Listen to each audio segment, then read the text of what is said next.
গতকাল ছাত্র মৃত্যুর ঘটনা আর আজ সকাল থেকে কাজ শুরু। এলাকাবাসীদের বক্তব্য তো শুনছিলেন, কিন্তু এই বাসজড়ির ঘটনায় কোন কোন দিকগুলোতে পুলিশ নজর দিচ্ছে? এখনো পর্যন্ত 4টি এফআইআর করা হয়েছে। দুর্ঘটনায় স্কুল পড়ুয়ার মৃত্যু ছাড়াও 3টি এফআইআর রয়েছে। আরো বিস্তারিত অমিত এ বিষয়ে জানাতে পারবে। অমিত, এই যে 4টি এফআইআর কি কি বিষয় নিয়ে রয়েছে, কোন কোন দিকগুলোতে পুলিশ ফোকাস করছে, আর তারই পাশাপাশি আর্থ মুভার চালক তার খোঁজ পাওয়া গেল?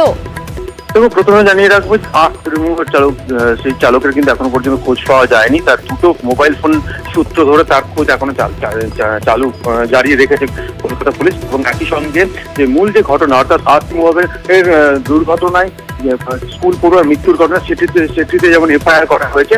অন্যদিকে গতকাল ঘটনার পরবর্তী ক্ষেত্রে যেভাবে বাসজড়ি এলাকা যেভাবে উত্তপ্ত হয়েছে, সেখানে পুলিশকে আটকে রাখার ঘটনা ঘটেছে, পুলিশকে হেনস্থা করার ঘটনা ঘটেছে।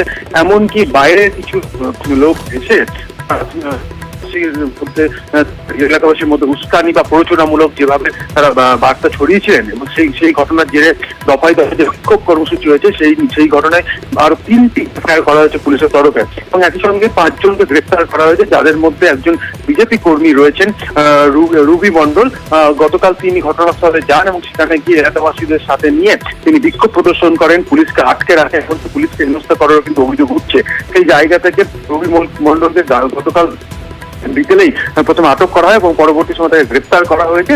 5 জনকে ঘটনায়, অর্থাৎ পুলিশকে হেনস্থা করা, সেখানে উস্কানিমূলক বা প্রয়োজনামূলক সেখানে বার্তা ছড়ানো এবং সেখানে জমায়েত করা বা বিক্ষোভ প্রদর্শনে সাহায্য করা, এই যে ঘটনাগুলো ঘটেছে, সেই যে 3টি এফআইআর হয়েছে তাতে 5 জন গ্রেফতার হয়েছে এখনো পর্যন্ত, এর মধ্যে কিন্তু পুলিশ সূত্রে দাবি করা হচ্ছে।